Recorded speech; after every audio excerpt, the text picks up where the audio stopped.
The 18th of August marks exactly a century since the ratification of the 19th Amendment to the US Constitution, giving women the right to vote.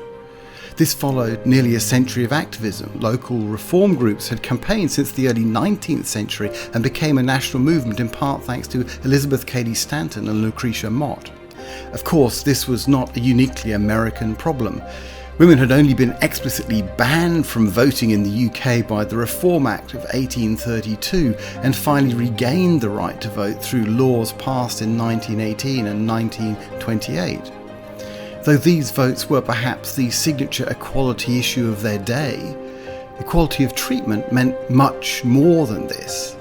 In the US, married women had not been allowed to own property until the New York Married Women's Property Act of 1848, which by 1900 had been replicated in every other state. Similar legislation was passed in the UK in 1882 and in various Australian states during the following decade. August 1920 was clearly a very different time from today. The Great War, as it was known, was a very recent and painful memory. About 16 million people had died. The Spanish flu had infected 500 million people and killed somewhere between 17 million and 50 million. On a more positive note, John Alcock and Arthur Brown had made the first non-stop transatlantic flight in June 1919. 1920 saw the invention of day-to-day miracles like the hairdryer and Q-tips and traffic lights. The Women's Bureau at the US Department of Labour was established on the 5th of June that same year. But whilst women were allowed to vote, in 1920 they made up just 20% of the paid workforce. Most of the rest were in domestic jobs, working pretty hard, I suspect, but unpaid. There was no commercial radio to brighten your day, let alone TV. There were no washing machines, no refrigerators, not even sliced bread. But in 1920, the world stood at the beginning of an unprecedented period of innovation and human development, driven by the automation of manufacturing, the birth of computing, the advent of modern communications, and the dramatic advances in healthcare that lay ahead. The invention of the automatic washing machine in 1937 liberated many women from the drudgery of housework and helped to enable much greater participation in the workforce.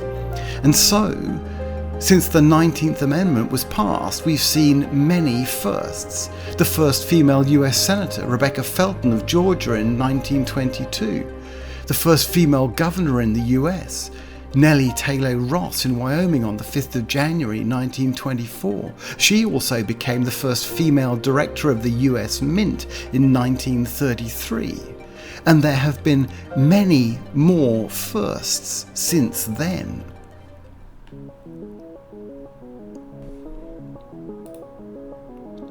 Today, women don't just vote in most countries, they also lead countries. And indeed, many of the most successful leaders in responding to the COVID-19 crisis and the current recession are women. There has been significant progress on diversity on a range of other measures too, including racial justice, sexuality, religious freedoms, for example.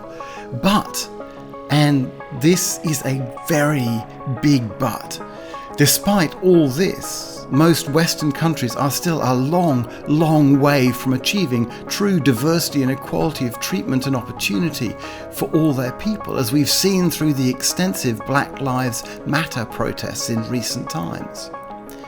The USA has still not had a female president, or vice president for that matter, nor has Japan or China had a female premier. Today, the US has a record number of female senators, but still at just 26. That's barely a quarter of the total.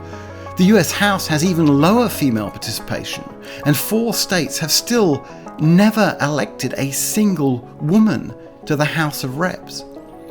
Despite its role as one of the champions of diversity through the 20th century, the cold, hard truth is that the United States lags other countries on diversity in government. In the UK, 30% of members of the Parliament and the House of Lords are female. In Australia, the figure is 37%. Indeed, in Australia's Senate, the figure is now 50-50. There are still, of course, endless examples of misogynist behaviour in politics.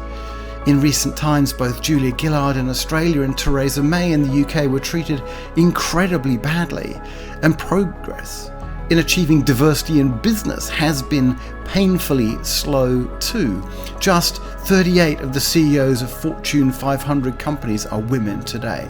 In terms of ethnicity, only 5 of the Fortune 500 CEOs are black. These roles in political and business leadership matter, not only because they inspire others as to what is possible, but also because ultimately politicians control the public sector and the CEOs of large companies control a great deal of the private sector. More than anything right now, the world needs intelligent, compassionate and bold leadership. Short term, we have a huge health crisis, which has also created a huge economic crisis. Both will, of course, eventually pass, but even so, the legacy of immense national debt and quite likely increased polarization of wealth and opportunity will remain. We also face the ever-growing cost of the climate crisis and the extensive damage that humans are doing to our environment. And we face what may be even greater social challenges as machines automate more and more jobs, what's often called the future of work, but I think is better described as the future of society. To fight these challenges effectively, we need to use all human talent and ingenuity, and we need to use it as effectively as possible.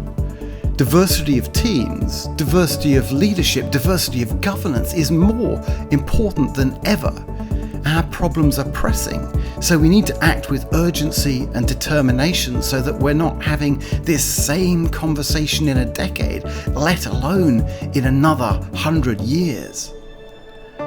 In some fields, diversity isn't hard at all. If you want a diverse team or board, then hire one. If you want more diverse political representatives, then put up a more diverse group of candidates. This is not a mountain to climb, it's just plain math. But of course, affecting change in large, complex systems, the society in which we live, work and play is hard.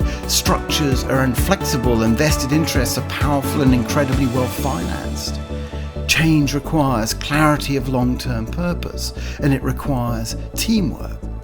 So we're delighted to welcome a fabulous group of guests to join us for this special edition of ESGX Live, Prosperity Through Diversity, Activists, Champions and Unsung Heroes.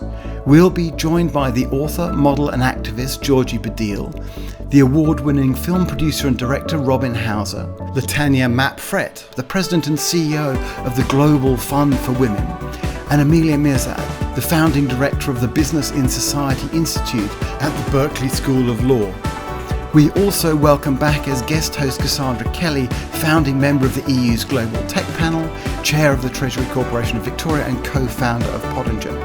As always, our discussions will be interactive, so register at esgx.org to join our live audience from over 50 countries around the world to contribute to the debate and ask your own questions.